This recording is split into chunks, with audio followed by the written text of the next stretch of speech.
Sementara itu para warga negara Indonesia di wilayah kerja panitia pemilihan luar negeri PPLN Ankara, Turki juga sudah menyalurkan hak pilih mereka pada Selasa waktu setempat. Berdasarkan data daftar pemilih tetap, sebanyak 579 WNI tercatat sebagai pemilih untuk pemilu presiden dan anggota legislatif.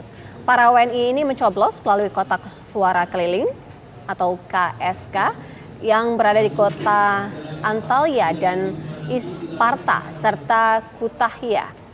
Rangkaian pemilu di Turki masih akan berlangsung di beberapa kota, yakni di Izmir pada 8 Februari dan Bursa pada 9 Februari melalui kotak suara keliling, serta 3 TPS di Ankara, Istanbul, dan Sakarya pada 11 Februari 2024 mendatang. Total WNI di Turki yang sudah terdata sebagai pemilih tetap mencapai 6.161 orang.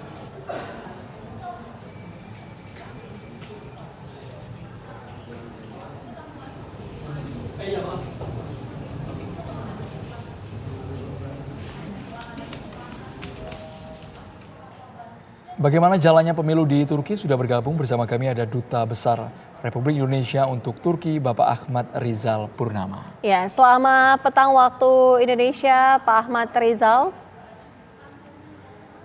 Selamat petang, Mbak Sira, Mas Andro. Selamat petang, pemirsa TV One. Warga negara Indonesia di wilayah kerja panitia pemilihan luar negeri ini sudah melakukan pemungutan suara. Bagaimana saat ini kondisinya seperti apa?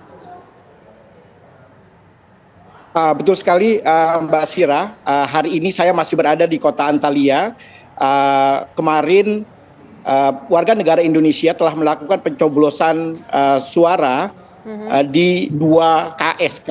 Yang pertama kota Kütahya, yang kedua kota Antalya. Dua ini adalah menandai kick off-nya rangkaian rencana penyelenggaraan pencoblosan suara di Turki yang mulai dilakukan tanggal 6 Februari dan akan berlanjut besok tanggal 8 Februari di Izmir, lalu tanggal 9 Februari di Bursa, dan pada akhirnya kita akan melakukan di tempat pemungutan suara di Ankara, Istanbul, dan Sakarya secara serentak tanggal 11 Februari, Mbak Sera. Secara keseluruhan kami ingin tahu berapa Pak jumlah warga negara Indonesia yang memberikan hak suaranya dari Turki, Pak? Ya, sesuai DPT terakhir yang sudah dikonsolidasi dan sudah diresmikan dan sudah dilaporkan ke Jakarta, DPT perwakilan seluruh warga negara Indonesia di Turki yang masuk DPT adalah 6.161, Mas Andro. Itu yang dibagi menjadi 3 seperti tadi disampaikan juga melalui 3 metode. Yang pertama TPS, ada 3 TPS kita, nanti ada di Ankara, Istanbul, dan Sakarya. Lalu ada 3 KSK, KSK Kütahya, ada 4 KSK, Kütahya Antalya pada tanggal 6, KSK Izmir tanggal 8, dan tanggal 9 di KSK Bursa. Ya, sejauh ini artinya pemungutan suara akan dilakukan paling terakhir kapan? Tanggal 11 Februari, Mbak Sira, akan dilakukan melalui metode TPS, yaitu di Ankara, di Istanbul, di Sakarya. Di Ankara sekitar 638 DPT, di Istanbul cukup besar sekitar 2.400 lebih, dan di Sakarya sekitar 678 warga negara Indonesia yang terdaftar dalam daftar pemilih tetap.